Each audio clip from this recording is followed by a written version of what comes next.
Ladies and gentlemen, please rise.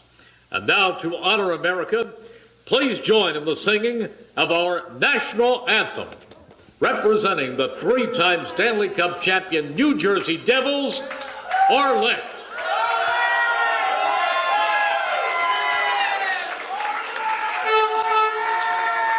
I feel like I'm at a game. Oh my gosh. Oh, say, can you see by the dawn's early light what so proudly we hailed at the twilight's last gleaming, whose broad stripes and bright stars through the perilous fight o'er the ramparts we watched were so gallantly streaming, and the rocket's red glare, the bombs bursting in air, gave proof through the night that our flag was still there. Oh, say, does that star-spangled banner yet wave o'er the land of the free and the home of the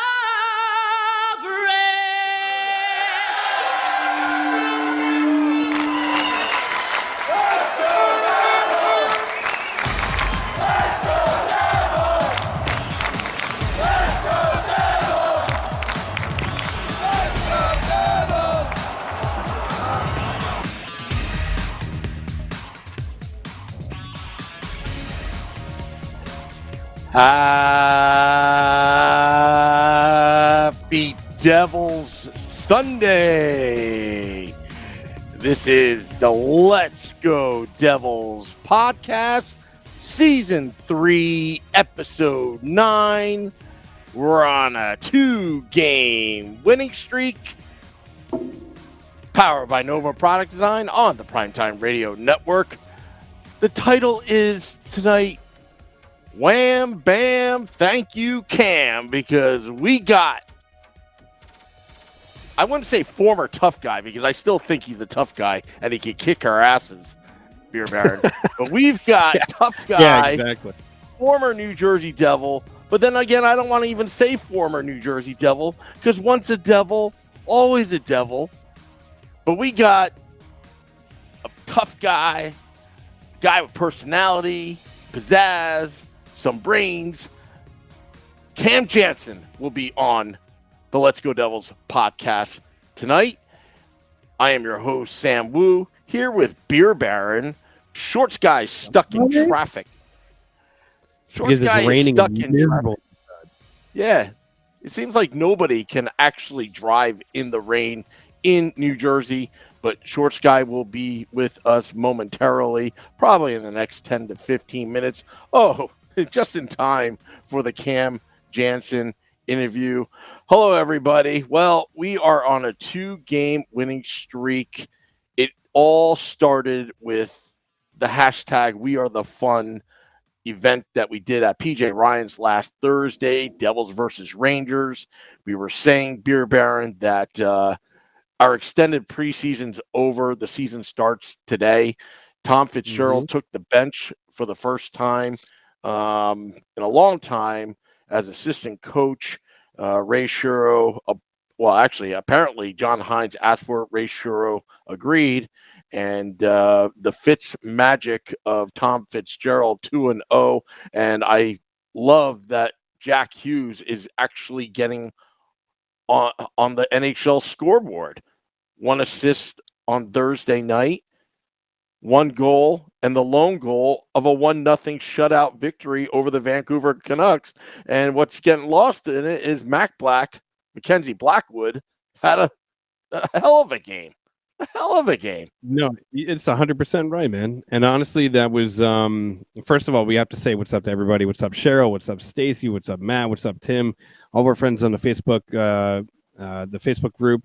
What's up, John? Michael? Good to see all you guys. Yeah, honestly, dude, seriously, the 2-game winning streak, when we were talking about it on Thursday and we were at the stadium, I went to the game and I watched the Devils just basically own the New York Rangers in the first game that you can honestly sit down and say that they played a complete game. And to see Hughes get his first point in that game against Capo Caco, which, listen, he has a good point where, like, leading up to that game, he was like saying, it's not about me versus him. It's about, our team and winning a game. I feel like that game is going to be a good pivoting point and a good turnaround point. That's one of those games that you could build off of, and it looks like they built off of it against Vancouver on Saturday. Because if you watch Vancouver is not a bad team. And a lot of people kind of like scoff at it. They're like, they were just as bad as us last year and blah, blah, blah. They're not a bad team. They were on a 4-game winning streak going into this game. Jack Hughes, with, I think, 70 family members or something like that in house for him and his brother, gets the power play goal by a beautiful, and let me just stress, beautiful pass from Taylor Hall. And Jack Hughes just, ripped it top shelf. If this is kind of going to, snowball into positive things, the only negative, I guess I could say, is the fact that the Devils don't play until Friday, which sucks. But outside of that, honestly, Hughes getting his first 2 points, I think, is a big relief for him. And you could tell he's starting to, after he scored that goal, he maybe he's not going to go out there and try and light the world on fire, but you could tell that getting that first goal out of his system is going to let him play a little bit more relaxed. That pressure is gone. So it's going to be exciting to see what he could do. Will Butcher will be coming back by Friday as well. I don't know, dude. You know what? The first 6 games, I think they needed to gel, and I hate to say it because I'm not a fire the coach type of guy, but I was starting to worry about John Hines and if he had a grasp of this team. And bringing in Fitzgerald was I think a great move, and so far so good. So let's try to see if we can keep it going. That would be great. Yeah, sorry, I went off on like an tangent there. Oh, I mean, there's a lot of things that happened. Nico Hischier, 7-year deal, locked up for 7 years. And we're going to talk a lot about that later on. Yes, 100%. Yeah, so that's just so many things going on. It was like hysteria Monday night, where Nick Villano and I we had to let it all out. There was a lot of frustration. There was talk of how hot the seat was getting for John Hines. It got really, really hot, but through it all publicly, the Devils just okay, we're basically 0-6. We're going to keep on going. And just made one adjustment, I think. Yeah, and to your point to that, PK Subban came out and supported the coaches. Corey Schneider came out and supported the coaches. Any player that you asked wasn't sitting there and throwing the team under the bus or giving up on anything. They all supported it, and they also support each other, as you would expect, especially 6 games into the season. I don't think anybody's going to stand up in front of their locker and say this coach has no idea what he's doing, or this guy across the room can't save a puck to save his life. I honestly, I think it's like they just needed that time to get into game shape and get into knowing each other. Hines, I think, I listen, I could be dead wrong about this, because watching the game live and then watching the game yesterday on TV, I noticed that there's a lot of lines that are staying the same. That Coleman, Zajac, Simmons line, I absolutely love that line. I think it's a great line. I would love to see the Gusev and Bratt and Zaka line play a little bit more. But then, Matt in the Facebook group, when Nico comes back, do you keep Hall with Hughes? I don't know. That's a good question. Maybe put Nico on the Gusev and Brat line and try to get some more chemistry out of that line. And then, I mean, I hate to say this, but do you drop you bring Zaka down to the fourth line? I mean, this is a good thing. These are all good things. Even the fourth line has been playing pretty well, with Rooney, Hayden, and Miles Wood. Tim says it was a hell of a show, guys. I'm assuming that he was talking about last Thursday night. I'm assuming. Oh, thanks. Yeah, MSG Network, or should I say MSG Networks, stopped by the event, courtesy of David Decker and Hardline Betty, going around. Now, if you remember, Beer Baron, sorry, I'm going off tangent here, but it's funny. Me and Jerry had the same thought. Sorry. Yeah, but. Remember all those Ranger fans that walked in, about 20, 25 of them all at once, and we thought it was scripted by. I was like, here we go. Yeah, that was not scripted by MSG. They just showed up randomly, and they got near the set, and I'm thinking like, do we put our body armor on, or is this, or are we going to be cool? But they turned out to be very, very nice and great fans. At the event, but anyway, moving on. Sorry, I just came to my head. No. You know what he said? No, the Monday podcast, Sam. Okay. Yeah, the fourth line. Tim. The fourth line getting plenty of ice time too. Thanks, Coach Hines. My big critique of that line is stop taking stupid penalties. Miles Wood, especially, has stopped taking stupid penalties. What's up, Melissa? She says, "Hey." Honestly though, like there's a few things that happen, in the game against the Rangers and then against Vancouver. But the one thing from a fan's point of view, right? So you brought up a good point about those Ranger fans coming into the bar. This is on us. This is on Devils fans, because you went into that stadium. Like I walked in there and I sat down on my seat and I looked around and I'm like, damn, there is a lot of blue in this building. And that sucks. They scored that first goal, and the funny thing is I was outside helping pack everything up after the podcast, and I was getting ready to go into the stadium. I hear the stadium erupt, and I'm like, I can't even tell if that's a good thing or a bad thing. I like peek over at the one bar, and I look at one of the TVs, and I see that the Rangers scored, and I'm like, oh, God, that's even worse, because if I can hear the stadium outside, and it wasn't even us that scored, that's not good. But then you go in there, and as soon as the Devils started really getting it in, Coleman scores that goal, the crowd erupts, the Devil fans started voicing their, getting louder than the Ranger fans, and then the whole game turned, and everything started going right, and everything started going their way, and they played a complete game, and that's what it felt like in that Ranger game. They played a complete game. Blackwood, solid game, and against Vancouver, solid game. When he was called on to make difficult saves, made difficult saves. And then, something I want to talk to Cam about is you see Mueller jump in and defend Blake Coleman after Blake Coleman catches an elbow to the head. Now, whether it be accidental or on purpose, it's good to see somebody jumping in there and sticking up for their teammate. You know what I mean? Because there's not a lot of fighting anymore in the NHL. There's not really an enforcer in the NHL anymore. And it's kind of sad because there's a lot of dudes that go out there and just take runs at people, and they don't have anybody to answer for it. Now I see I'm on the solo screen. So what do you guys think?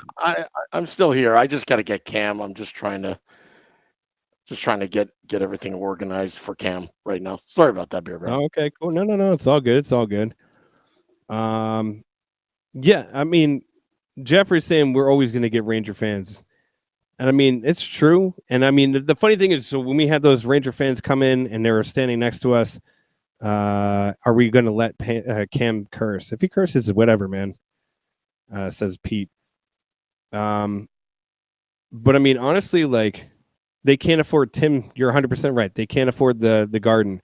And when we're standing there, we're talking to a couple of the Ranger fans, and we're basically saying, like, hey, thanks for not being douchebags and like screwing up the live podcast, because where they were standing, they could have easily said something or pushed over the camera or messed with the equipment or just been a dick in general.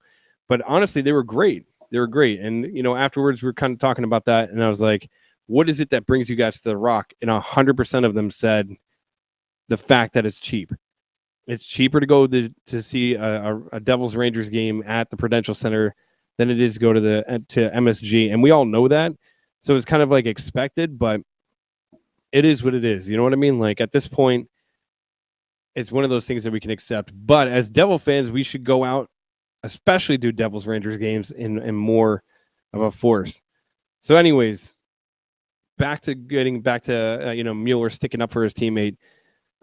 Coleman gets elbowed in the head. Mueller jumps right in, goes after. I think he ends up getting into kind of a fight, I guess.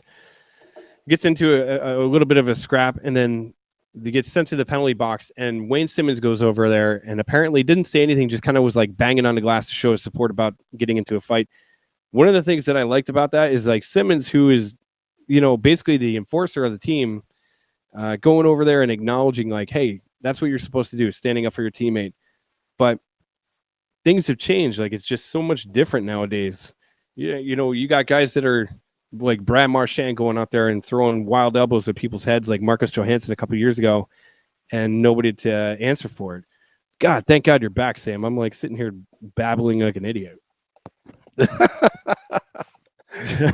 After a while, I'm like, I gotta stop. Yeah, it's, it's tough because Shorts guy is still stuck in traffic, but we have our next guest on the Bobby's Auto Care hotline. And like I said in the beginning in the monologue, that he's not a former tough guy. He is a tough guy. He's still a tough guy.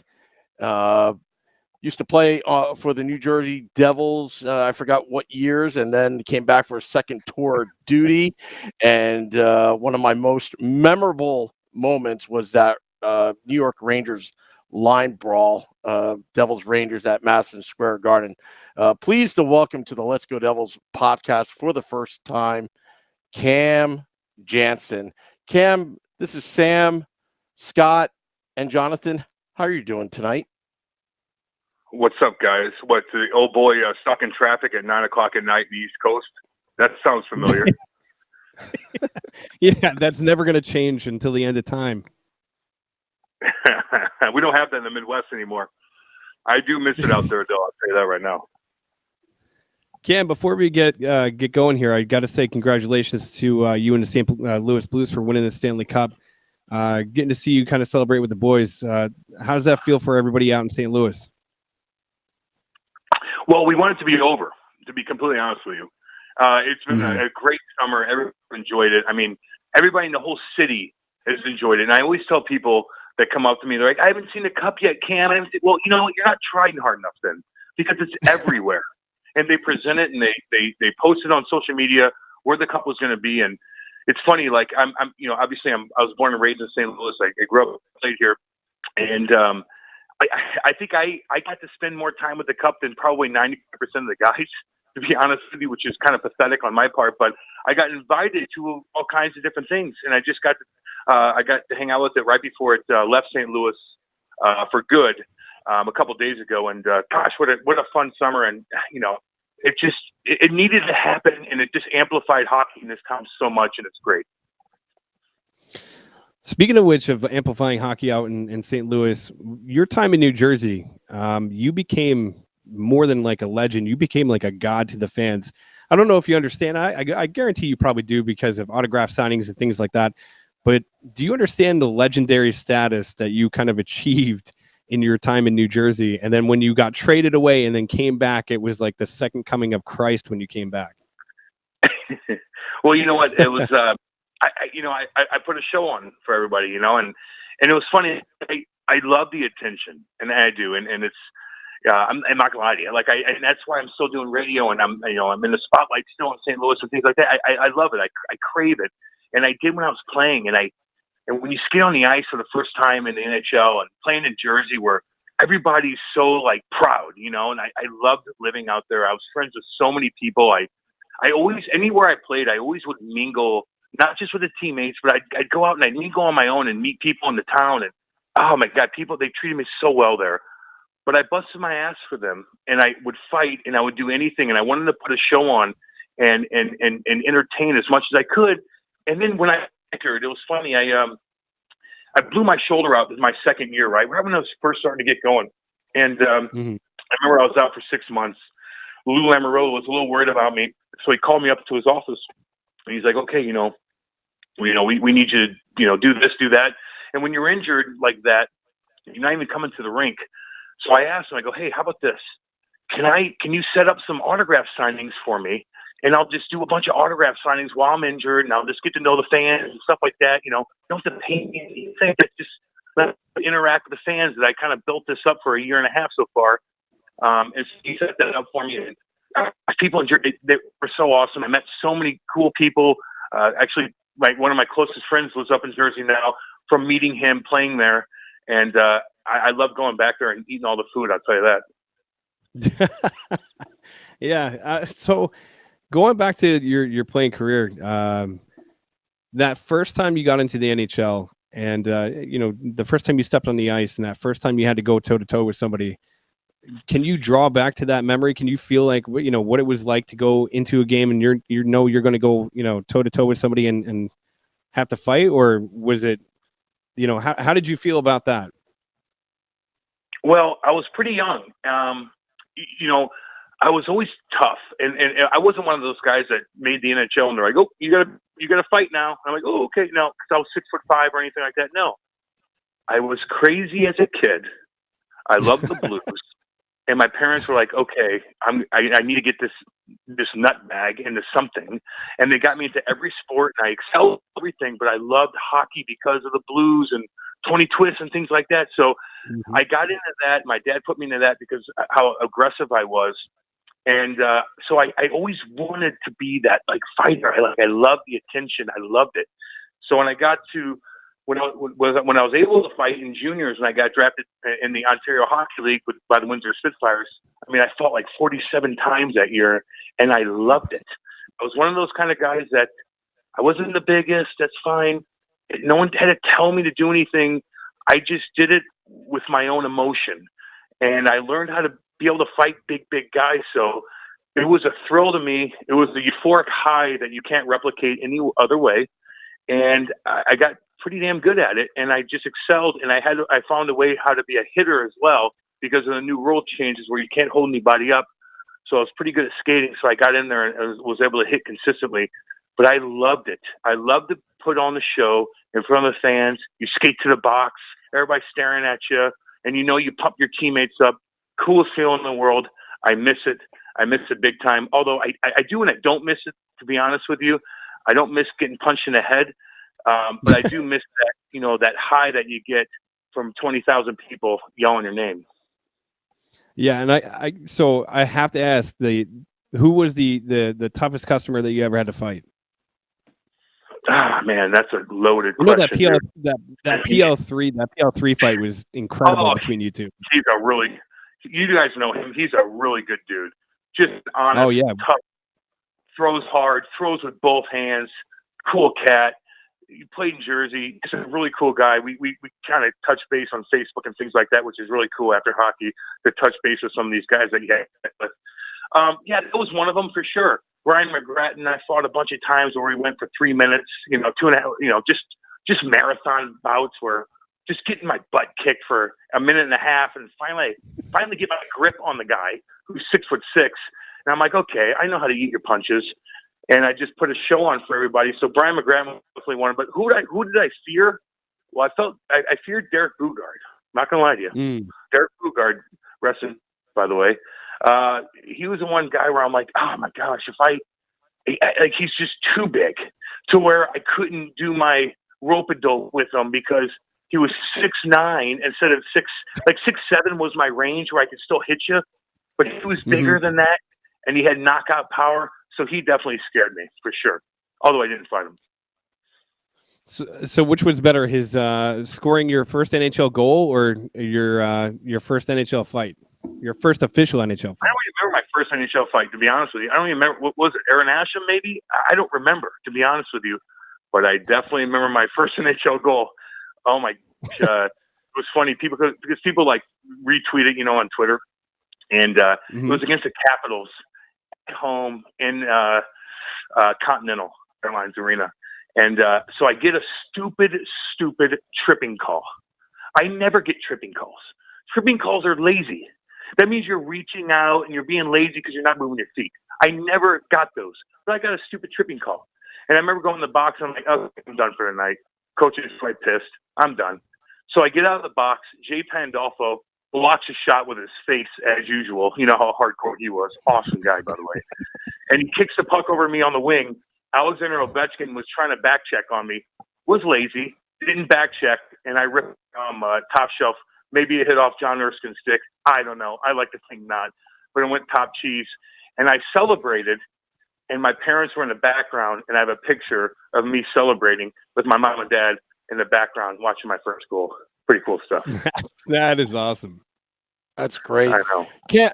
Cam, I have a question for you, and this is one that's still in my brain and my memory. When Sean Avery drove hard to the net and knocked Martin Brodeur, if you remember, and then you started John at Henrik Lundqvist. What was that all about? What were you, John? Were you going to really fight Henrik after that play, or what was that all about? No. Wait. No, I was putting though because you have to say something as a guy, and I'm telling him I'm going to kill him and that. Well, really, what am I going to do? Go over there and jump him? No. So then so I'm talking all this big game to Henrik Lundqvist, like a tough guy, and I had to do it. Sean was pissing everybody off, and that's fine. But I'm looking at Henrik Lundqvist, and I'm like, I'm going to get you on this. But what am I going to do? What am I going to go jump you? You're way too handsome for me to jump. And you're not going to beat anybody up anyway. So I'm chirping him, and all of a sudden, Colton Orr, who's very, very tough, awesome guy, by the way, played for the Rangers. We fought a bunch. He comes over and he goes, let's do it. And he switches up on me and catches me right in my temple and kind of knocks me down. Looked terrible. So I made myself look dumb by yelling at him, and then I go out and fight Colton Orr, and he pumps me. So it just was it kind of was a stupid turn of events. But Sean Avery got under everybody's skin, and the video that shows me on the bench yelling at Henrik Lundqvist, everybody's like, oh, God, Cam's here. No, I'm not. You don't go jump goalies like that, not in the NHL. But I had to talk a big game there, and then maybe it looked – but then I got up after that anyway, so it humbled me right away. So I got to ask you about the current state of the NHL and just like the lack of an enforcer. You see guys like Brad Marchand kind of running around and chucking elbows into the sides of people's heads and not getting checked for it. What is your thought about that? What is your thought about like the place of the enforcer nowadays? Dude, Brad Marchand gets hit, man. But no one look, time out. Look, listen. Brad Marchand, even when there was heavyweights in the league, could do what he does now. What do you think? Some heavy's going to go fight him? No, they're not going to scare him. If 80% of the guys could fight him and go toe to toe, well, except for Lars Eller, of course, on Washington. I don't know if you remember that fight or not. He's 5'6". Like, if no one's grabbing him after he knees somebody or does something stupid, then that's on them. Like Brad Marchand's heavy. He's not boxing. He's not going to knock you out. He's a butt. But why isn't anybody going up and just challenging him? Fighting is so fair. You need an enforcer to do that. You just need the guy that's willing, that will step. And maybe the top two lines, that's pretty tough to do that. He makes a lot of money. He's a hell of a hockey player. And he almost won a Stanley Cup if it wasn't for the St. Louis Blues. But for him to run around and no one's like, oh, I'm not going to do anything. Why wouldn't you? He's 5'6". So there's no excuse for that. No excuse for that. You get my drift? You don't need to have a heavyweight anymore. You just need to be able to stick up for yourself and tone people down when they need to be toned down. There's no Derek Boogaards or Brian McGrattan or myself, TL3. No one's going to knock you out.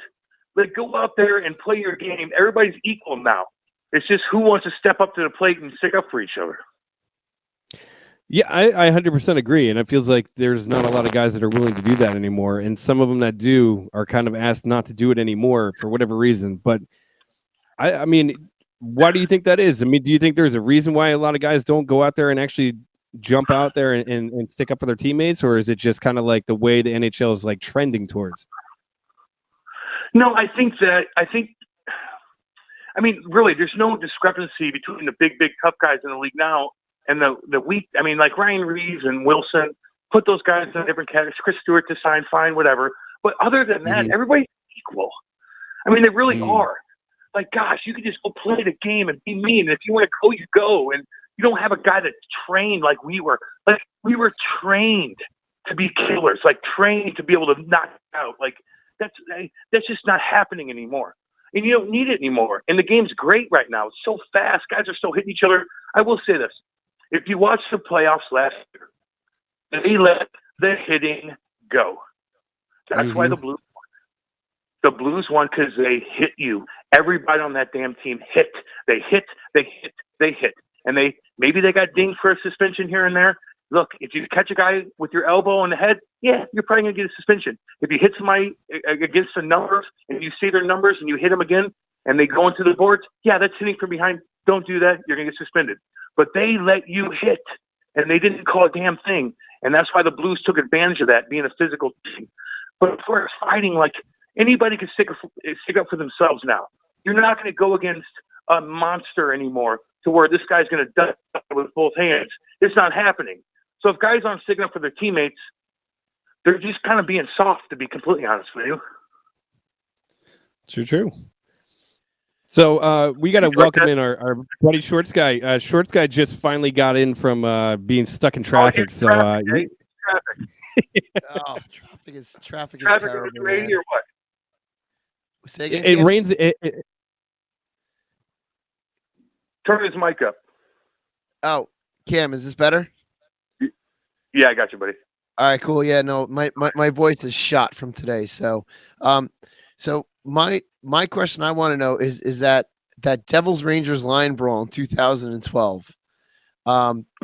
What was said going into that face-off, knowing that you guys were going out there to face off against their bruisers, and was it a premeditated thing? Did you guys say, all right, let's just do it, or did it just happen to be? I'll explain. So we go in. So the Rangers, Devils, always a big rivalry one way there. No one needed to pump us up for that game. There's money on the board. Everybody knows Devils, Rangers. You're so jacked up going to Madison Square Gardens. You always stay. Lou would always have us stay in a hotel right there at around Route 3, I think it was, right there, just so it's easy to get on the Holland Tunnel. We'd always have a police escort leading into New York. Lou was, if you ever want to talk about Lou, just let me explain about him. Most unbelievable human being I've ever met in my life besides my parents. Anyway, we'd stay in a hotel. We get in the thing. We go down to MSG. Everybody's pumped up. So Pete DeBoer, he has to put the lines in first. So Pete was probably a little frisky that day. Didn't tell us nothing. He's just so monotone one way or the other. And Eric Bolton and Mike Rupp were all sitting next to each other. And he puts our name up on the board like we're starting, like, oh, cool. And then we get the sheet saying that they started Rupper and Prusty and whoever. And we're like, oh. And I look at Bolts and I go, hey, you want Rupper? Okay, you fight Rupper, I'll fight Prust. No, you fight Rupper. Okay, I'll fight Rupper, you fight Prust. And so we're like, okay, let's go ask him. So we get into the face-off. I try to ask Mike Rupp. He's like, nah, I can't. I'm like, okay. I skate over to the other dot. Bolts exchanges with me. I ask Prusty. We bet them. They finally say yes. And, of course, Carter and who's the other kid? The big tough kid. Kind of beat the hell out of Carts that day. So that's how it went down. The point is, it wasn't premeditated. Before, like, we were walking on the ice, I look at Eric Bolton and go, I'm gonna try to ask him off the bat. You're going to ask that kind of thing. And they obliged, and we went, and it took like 20 minutes. And actually, Marty Brodeur was actually mad at us because he was all warmed up. Then he had to sit for 25 minutes after that. It got cold, and we lost the game. It was very entertaining nonetheless. So one of our friends in the Facebook group wanted to ask, there was a rumor that you and Marty would have a wager who would have more points in the season. Is that true? Oh God. Oh God. Yeah, and I lost every time. Thank you. I know, man. He got all these like second assists from breaking the puck out. He was so good at. Marty can make a breakout pass with a pad save. Like he wasn't just like saving the puck. He was breaking the puck out of the zone with his save. I've never seen that with anybody else ever. You get my drift on? Somebody will come down and rip on short side, and he's not just going to save it. He's going to kick it out to the wing, and they're going to one-touch it to the centerman, and now we're gone the other way. That's how good he was. He was a really good friend of mine, too, and he still is. And he worked for St. Louis. He's just an awesome guy. He worked so hard in practice. I wish we could just take film in practice and show all these young goalies and be like, this is how you do it. Competitiveness every day. Not just with Yags, not just with that top dog guys. He'd come down and he wouldn't let me score on him. And when I did, I would celebrate in practice because I was so excited. That's how hard it was. I know. I'm pathetic. Just so you can take those notes down. You know, honestly though, like I think if any of us would have scored on Marty, I think any of us would celebrate the same way. So it's not that pathetic at all. Well, look, you're supposed to score on them when you're doing 2-on-0s left and right for 4 minutes straight. Like you're supposed to score goals. So, like you know, on a normal goal you do it. On Marty, you're like, "Whew, thank God I snuck that one by." You know, it made you work harder. It just did. So these goalies need to see that. Like he never gave up, even on like the third rebound. It was crazy. I don't know how he did it. He's a freak. Yeah. So, go ahead, John. I see you're about to say something. Go ahead. No. You go right ahead. I'm still trying to recover from traffic and my long day here. So you go ahead. So Cam, who is out of everybody on the team? You said you were really good friends with Marty. Is there anybody that you would consider like your closest friend when you were with the Devils, either the first time or the second time? Oh wow. God, Marty White was such an awesome guy. Oh, Ilya Kovalchuk, David Clarkson, Martin, Scotty Gomez. Oh boy. Whew. God, I know now you're putting me on the spot. Now I got to name them all off. And then my second stint with Kobe and Eric Bolton and Anton Volchenkov and Marty and Clarkie. We'd all hang out and you know, just have a blast. And we'd go to sushi every day and we'd go cruise around. But then I would have friends outside of hockey though too, like a bunch of police officers that would, you know, drive Kate and I around and, you know, just take care of us. And we had a blast. And Kate would meet new friends everywhere too. Like we're very social, as you could tell. Like I'm a social butterfly, and I've always met people outside of hockey everywhere. And so we always have connections anywhere we go, and it's fun. But yeah, I tried to be friends with everybody. Like I was a little wild, so maybe guys kind of like they veered off a little bit, but I mean, not really. So I tried to hang out with, you know what, when I was young, I made sure I hung out with the older guys. I would force Marty and John Madden and those guys to be like, no, I'm coming with you tonight. They're like, okay, Cam, come with me. So I was a 21-year-old kid, and I'm like, okay, yeah, Zach Parisi's cool, but I'm not hanging out with him tonight. I want to hang out with the big boys. So I forced them to hang out with me, and then I got stuck there. That's pretty funny. I mean, thinking about like just hanging out with all these different guys, like you said, putting yourself in that situation where you're like, I'm going to go hang out with Marty, and I'm going to go hang out with like Ilya Kovalchuk and all these guys. I forced you. Yeah, did you ever? Well, Kobe, on the other hand, that was later on. I was older by then, but this was a rookie, and I forced my way into all the dinners with all the older guys. When you first got there, did you ever find yourself like starstruck, like, holy crap, I'm about to go hang out with like Marty Brodeur? Or? Yeah, well, when I was, I always say this too. It's so funny. When I was 18, I came in, you know, and they put you in different groups, right? And Lou put me into the big dog group one time because I must have been playing real well. 18 years old, young, wasn't supposed to be in that group. And I remember walking around, getting done with practice. I go into the shower, and I see this old man in there. I'm like, who the hell is this? And I'm like, God, what is this guy doing in here? I'm like, who is this guy? And I go out and I talk to the guy, like, who the hell is this guy I just had a shower with? I go, I'm like, oh, who's that? Sorry, guys, I'm from St. Louis. I wasn't a big baseball guy at the time. Yogi Berra was coming to our practices and working out because he was really friends with Lou. And I had a shower session with him one time, and I didn't know who it was. I thought it was just an old man. And I'm like, why is there an old man in the shower with me right now? And I asked the boys, and it was Yogi Berra. So I thought that was somewhat intimate and cute. And another time, I just remember, and this is bizarre, not that big of a deal, but we had a meeting, and I'm walking out, and somebody grabbed my shoulder, started rubbing my shoulders. I'm like, oh, wow, this guy's got monster hands. Like, do I turn around and look? My God, his hands are gigantic. Is it Bigfoot? Like, who is? I turn around, Scotty Stevens. He didn't know me. I was 18 years old. But he took me, and he rubbed my shoulders for 2 seconds. And he goes, how you doing, Cam? And he smacked me on my ass, and I'm like, oh, I'm doing really well now, Scotty. Like little things like that go such a long way. He didn't have to do that. I guess Luke would probably say hi to me. I don't know, but he did, and now I still remember it. Oh my God, that's amazing. Cam, so now with the what is your role now with the Blues? And would you ever consider coming back to New Jersey to work with this with our organization again? Well, yeah. I mean, anything's up for grabs. I mean, I do a lot of stuff here. Like, I got my own show every single day. So I host my own radio show now. So when I retired, I went over and played in England. I was fighting everybody. It was the best time ever. Didn't make any money, but I was still fighting and putting on a show for Nottingham, England. Kate and I went over there and enjoy. I love history, and I love European history. And I love castles, and I love that. And I just know a lot about it. So going over there, they treated us like gold, like royalty over there. I mean, I in my butt for them too. I worked hard. We won 2 championships.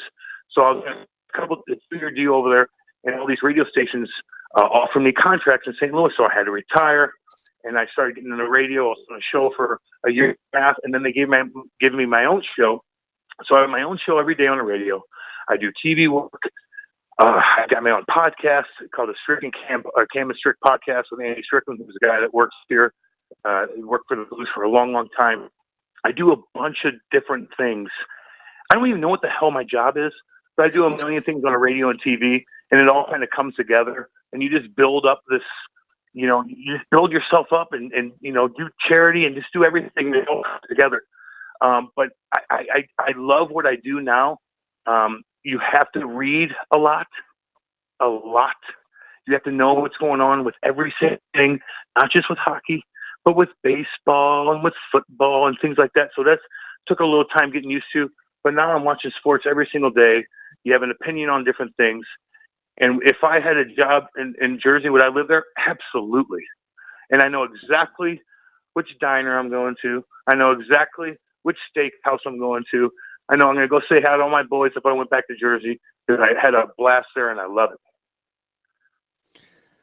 That's awesome. I forgot to mention before, we did have PL3 on the podcast. I think it was either last year or the year before. We were talking about the epic fight between you two. And I can't, I'm sure. Do you remember exactly what PL3 was saying? Probably that we almost both had a heart attack. So Cam, like one of the things that he was saying, he was like, oh, he's like, Cam's one of the toughest guys I ever fought, and blah blah blah, and we're going back and forth. When you're fighting somebody for that long, does it get to a point where you look at each other and you're like, all right, dude, I'm done. I can't, like, if I throw another punch, my arm is gonna like fall out of the socket. Yeah, but that's when no, yeah, absolutely. And we kind of both, but that's the competitiveness with each other. Like, yeah, we're both hitting each other. Yeah, we're both going. But if I could tell he's getting tired, then it amps me up. And I'll be like, no, and I'll leave the refs off, things like that. He's a very tough dude. But sometimes you would fight guys, and you would look at each other like, okay, all right, we're done. All right, we're done. We already went for 2.5 minutes. We're good. But then some guys are kind of, you could see that, you could have that. There's always a look in your eye, by the way, with somebody. There's a look. Either they got that killer look or they got that look where they're just doing it to do it. And you could tell if you've been in the game a long time. And you always tell when somebody's got that, it kind of turns off at the end where you know you have them. So I always took advantage of that. But he didn't have that. Going into that one, we're both like, oh, God, my heart's pumping so much. I don't even know if I'm going to make it back to the penalty box. So we both probably saved each other's lives. And we're like, yeah, let's stop so we could live and enjoy our life for the next however long. So after you got traded over to the Blues, what was that like coming back to New Jersey for that first game? And being on the other side of the arena and just wearing a whole nother sweater, which I know you love your Blues, but it must have been odd coming back into the building that you were, had a lot of fun with and knew a lot of the guys. Well, it wasn't the building. It wasn't the building. My building was Continental. We were back at Prudential. Oh, that's right. That's right. Yes. They traded. So, no, it was like the easiest transition ever, dude. I walked back, I called my buddies up, like, what's up? Get those bagels ready. Like, I'm going to eat. I think I put 15 pounds on. And then you got to get weighed into that thing, because there's so much good food. Oh my gosh. Like the people you meet out there, I would mingle everybody. Everybody just be so cool. They're down to earth. They're like me. Like they're just outgoing people and they're proud and they want to like present things to you. Like, hey, can't you check this out? I'm like, oh, check that out. Come out there. So coming back to Jersey is the easy. I come to our family. I'm like, hey, come pick me up in the airport. Let's go. Let's go hang out. What are we doing? It was the easiest, most comfortable transition ever. And then we had a great team, too. Of course, we lost in the finals to the Kings, but that was an year. Pretty easy. It wasn't like going to Winnipeg. Like, come on. So, Cam, when you found out you're getting traded for Bryce Salvador, did Lou come down and tell you that you were going to St. Louis, or how did that come? Like, how did that break down? So I was getting bagged in the practice facility at Prudential. Lou came down, and Lou is. Let me just say something about Lou. My dad took me to a certain place. My dad made me strong as a kid. He made me. He'd always look at me in the stands when I was playing AAA hockey, and he'd give me two signals: thumbs up, like "damn, you're doing your thing," or "move your feet, you're not doing anything." Dad took me to a certain place. And then Lou took over. I'm so lucky I got drafted by the Devils. I looked at Lou. I can't believe that he made me. Oh my gosh, I was intimidated by him, but I respected him so much. I was a wild kid. I was wild, and he kept me straight, and I'm lucky for that. So when I got traded, though, he came down. I was hurt all year. They signed Aaron Asham, and he called me over to the bench. I remember he looks at my face. He goes, "Your face looks fat." I'm like, oh, that's not good. Like, I need to talk to you up in the office. So I walk up there, and actually, he was kind of torn apart a little bit. I had a great relationship with him. He drafted me. I was the first one to talk to him. Like, he knows how much he means to me. He does. And at this moment, he's always got to put me in my place, of course. But he told me he traded me. And I remember him talking to Larry Plow on the line and just pumping my tires up. Look, Lou trading me to the Blues was the best thing for my post-career. The best. No one in St. Louis about a local kid that plays in Jersey their whole career. But when you come back and play for the Blues, and you're the first one ever to make it out of St. Louis to play in the NHL, and the first one ever to play for your hometown, and you're a tough guy and you're outgoing, yeah, it set me up for life after hockey. And I did everything I was supposed to do here. I worked my butt off for everybody. I did every single charity event. They told me that John Davidson was in here. We did everything.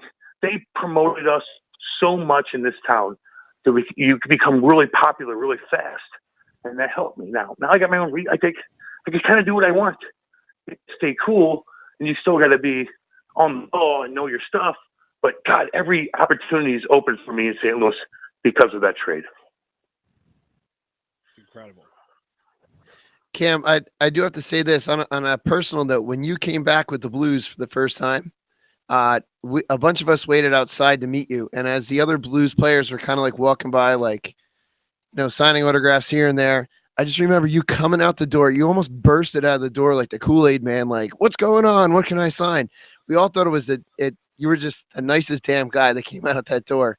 And I tell you what, we really appreciate that, you took the time that night to sign our stuff. So, that was just a cool personal anecdote about, myself with you.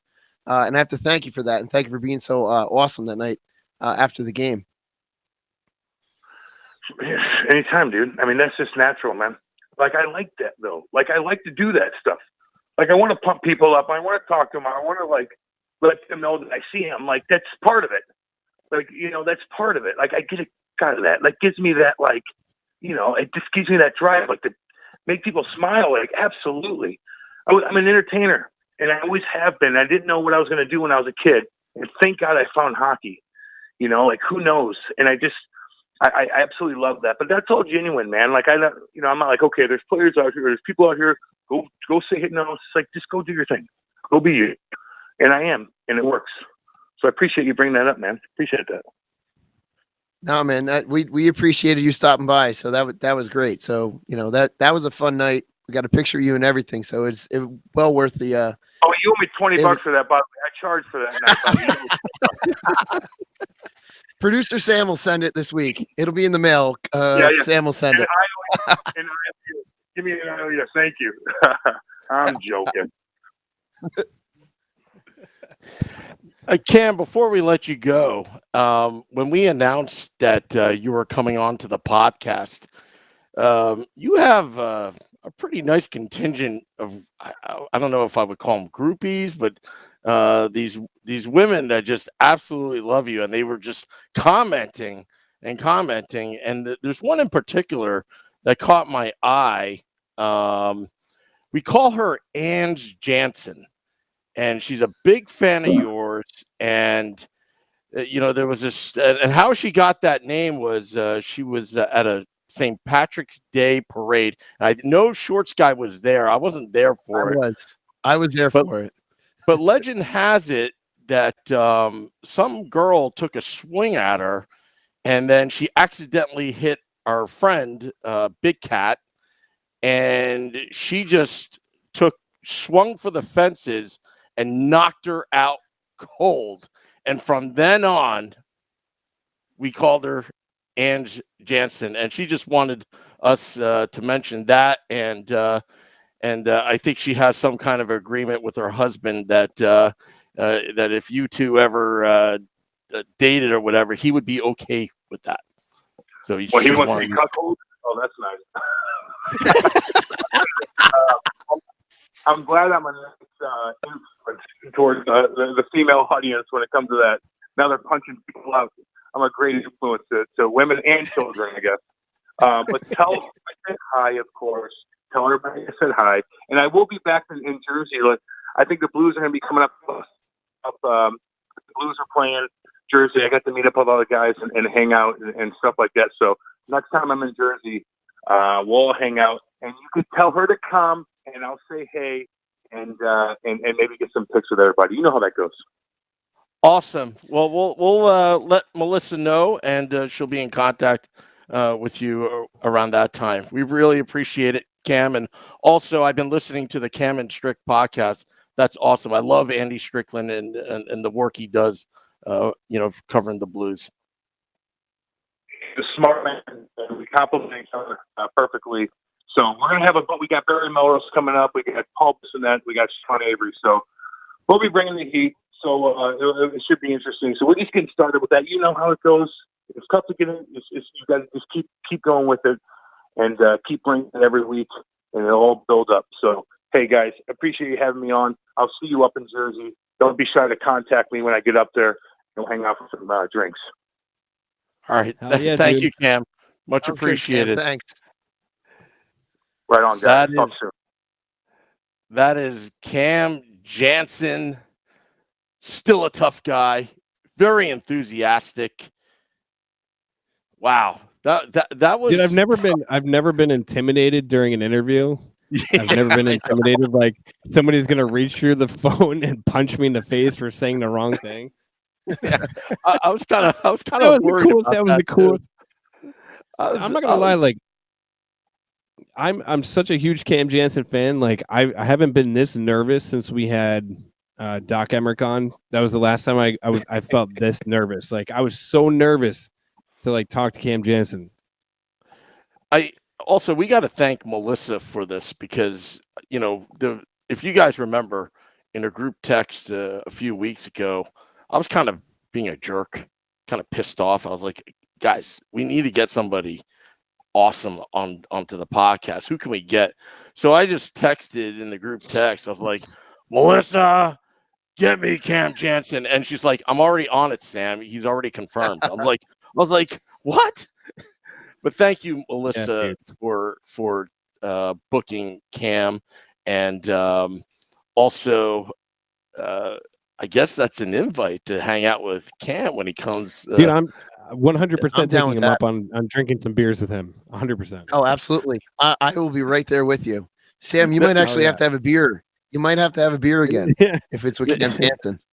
You know what? We are Ubering to that show. The hashtag We Are the Fun Tour. We're actually going to have to we'll work on the dates because we have our post production meeting tomorrow. We've got. I got to tell you, we were kind of surprised and really appreciative of all the feedback we got about our event on Thursday, but people were asking where we were on Saturday, and I was just kind of floored that people wanted to come see us and hang out and this and that. So we're gonna have some more tour dates coming soon. We're just working out the logistics, but that we've already had 3 live events in a matter of 2 weeks, and then we actually put one there. And but we will let you know. I want to say last year it took us to January to have 3 live events, and we've had, like you said, we've had 3 live events in the first 2 weeks. And I know Melissa is listening in. Melissa, get Cam Janssen booked for a We Are the Fun event. The hashtag We Are the Fun. I am no joke going to Uber to that event. Oh yeah, I'm going to Uber to that event. That's going to be no joke. I felt so bad, Short Sky, that you were stuck in traffic, but I was so nervous that I definitely stumbled on a few of those questions. He is one of the nicest dudes and so funny. And it was funny because somebody was like, would you be mad if Cam cursed? I'm like, no, if we bring somebody on and they curse, like it's out of our control. We don't care. Yeah. But no, that's absolutely true. But no, you sounded great. Like I was really I thought that I was going to miss the entire interview completely, and I'm glad I was able to jump in towards the end there. So, yet traffic is not fun on a night like tonight. So we'll just leave it, especially when everybody is driving in the rain. I don't know about you guys, but the last 2 games, and this is kind of like to pick up where we left off, like right before Cam came on. Last 2 games, the Devils have looked like a completely different team. Mackenzie Blackwood, and I'm so glad that you're on now because I wanted to ask you your thoughts about Mackenzie Blackwood, especially getting back-to-back consecutive starts and not being, one to say that he's taking over that number 1 role, but do you see there being a reason that he got that second start in a row?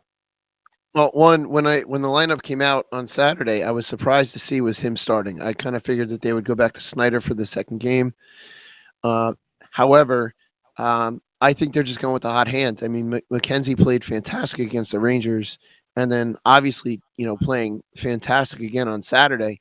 He's your hot goalie right now, and it's the goaltending has not been our problem this season. We've had 2 good goaltenders. It was just a matter of who was going to finally get the win. Mackenzie got the win, and he played well enough to be rewarded with a second start in a row. We'll see what comes after. We'll see what comes after this week. They've got a real long layover, which until the schedule Friday, but the schedule is so weird because we've got 5 days in a row. Arizona at home, and then another 1, 2, 3, 4 days off before Tampa Bay comes to town. So we only have 2 games in, like 10, 8, what's that? 5, 6, 7, 8, 9, 10, yeah, like 12 days. That's a lot of time off. So I'm curious what they're going to do with that time off. If they're going to give the guys time, or if they're just going to hammer them in practice.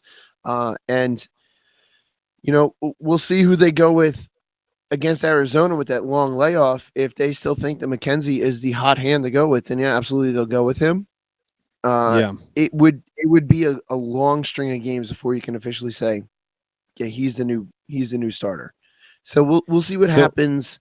We'll see what happens when we get to like the thick of the schedule, which, come November, we've got quite a few games there. So we'll see what happens then. Eric Selden was saying, come on, guys, he's the number one now. Who would you go if you had a must-win game? And you brought up a great point because you don't think it's 100% on the goaltending, but you do have to ride that hot hand. As of the moment, you go with Blackwood. Yep. Blackwood has the confidence. He's got the 2 wins under his belt right now. Yeah, no, you have to go with him right now. And you can't call him the starter after 2 wins. Like I said, if it's a long string of games and they start him 2 games in a row, especially after a loss, then you can start saying he's the starter. If he loses and Snyder's back in, then it's still whoever's going to be the hot hand. But if he plays against Arizona and doesn't do well, and then gets the game again against Tampa, well, then maybe you can say that he's the starter. But we'll see. There's a lot of back-to-backs. I mean, November there's 1, 2, 3, 4. You have 4 sets of back-to-backs. So you're going to need both of your goalies to be playing well come November, because some of those back-to-backs, you're going to split those games, especially with, one of the sets is on that Western Canadian swing, Winnipeg on a Tuesday, Thursday, Friday is Calgary and Edmonton, and then Vancouver a day later. So you're going with the hot hand now, but we'll see when we get more into the thick of things with games and how he performs. And if he's swapped out right away for Snyder, or if they keep going with him, then you can start saying he's the starter. But right now, it's tough to say that. Yeah, and Stacy White was just commenting on the Facebook group that she was just at this last game on Saturday, got to see Jack Hughes score his first goal, and Mackenzie Blackwood getting that shutout.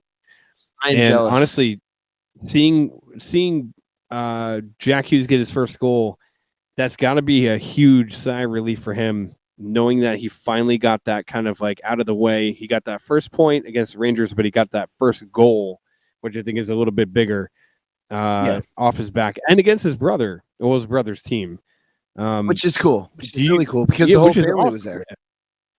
Yeah, and I mean, like you got to think like this is going to open up. It's going to relax him a little bit. He's going to, maybe score. He had a really good opportunity. I think, I want to say it was against Edmonton. Maybe it was against, maybe it was Edmonton. He had a really good chance right at the side of the net, and he just missed it. And maybe now that he's got that first one out of the way, those ones that he had at the side of the net that he just missed, now he'll start to bury those because he has that.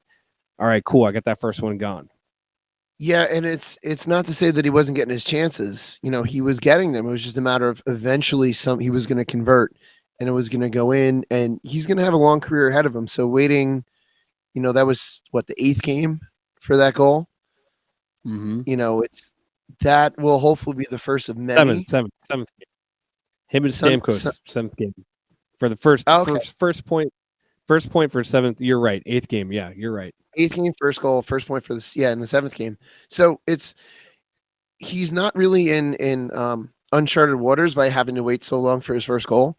I mean, that's a huge step up for anyone. I mean, I don't know what I would have done as being 18 and skating out onto an NHL sheet of ice and having to perform. Plus the weight of being the first overall pick.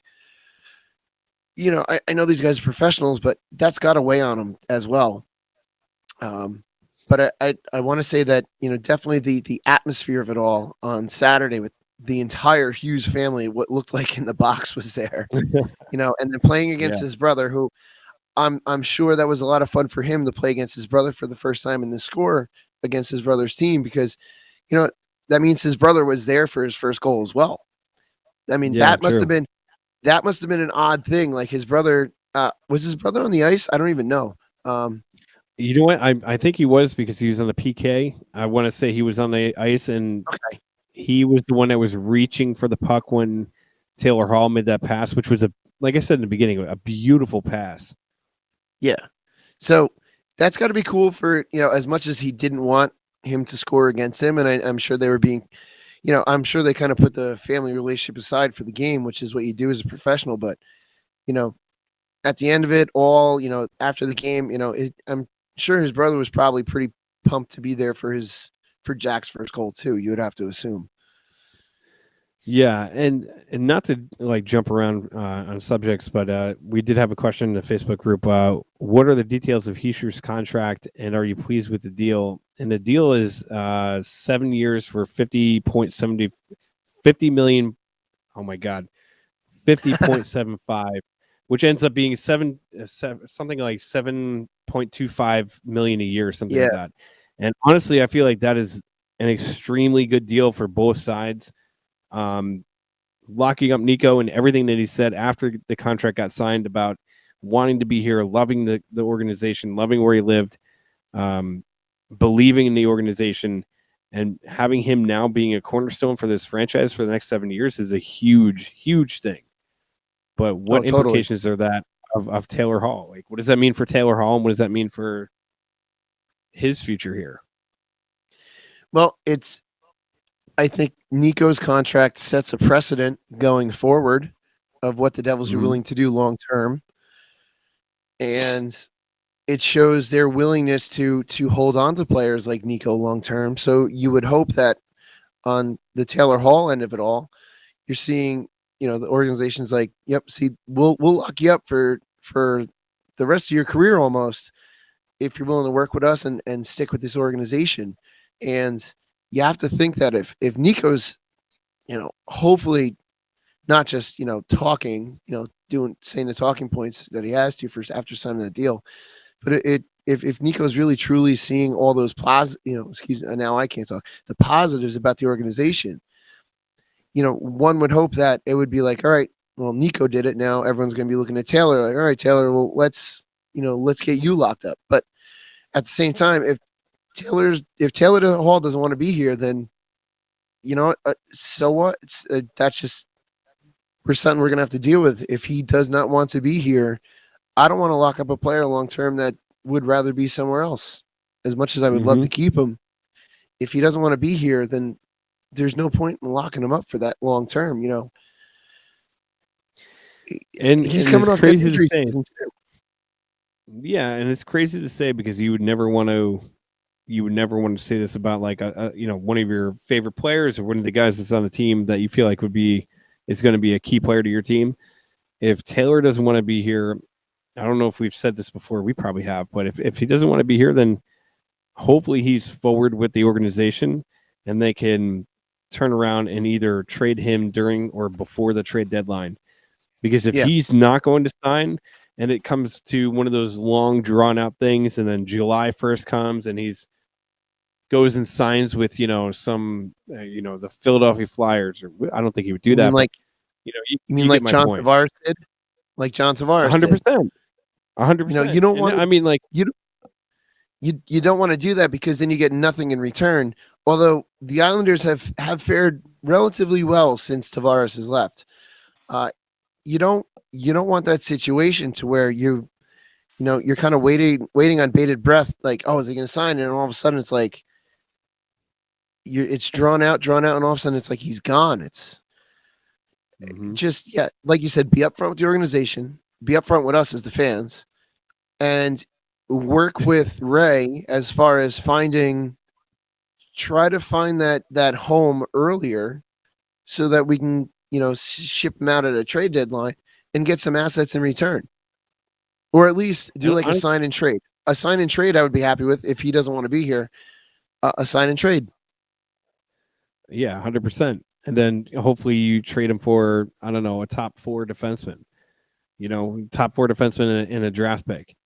Because honestly, like, I feel like offensively, this team, You We don't have want to it. say that we could do this. I don't want to say we can do this without Taylor Hall offensively, but I feel like offensively we have enough. But defensively, I feel like we need maybe like that one piece that's missing. Yeah. I do have to say Tennyson's played pretty damn well, and we'll touch on that, I guess, next week. But Probably next week. Yeah. yeah. But Tennyson's played one hell of a game. The last 2 games, I feel like he's been very strong. So, And you know what? I have to say, this long layoff this week is going to suck because I have time to watch, and there's nothing to watch.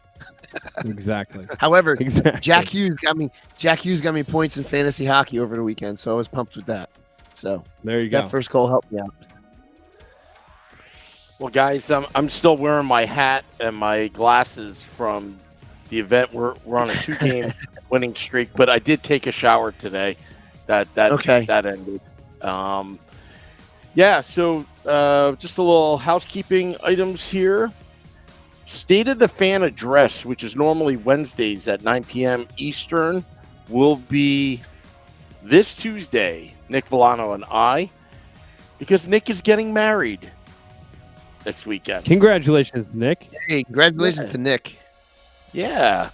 I think Nick picked that week to get married because there was nothing going on for a while. Smart man.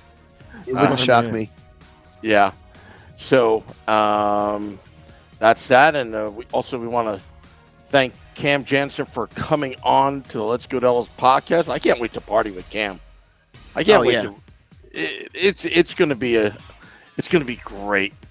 And also, I think Kyle Palmieri's military ball, second annual. I think the tickets are now on sale. If I saw that correctly on Facebook, somehow we're going to have to get ourselves there as VIPs. It's probably going to cost us a boatload of money. We're going to have to sell a lot of T-shirts, but I'd rather go there with our private jet. Mm-hmm. Yes. Yeah. Fly 30 miles in a private jet. It makes all the sense in the world. Yeah. Schmooze, hobnob, schmooze with like Taylor Hall, Kyle Palmieri. Talk to Amanda Stein. Maybe that's the way we could get her to come onto the podcast. All sorts of stuff. But anyway. Yeah. That'd be awesome. Yeah. All right. So we're going to punch out, but 2-game winning streak, Devils fans. Till next time, let's go Devils.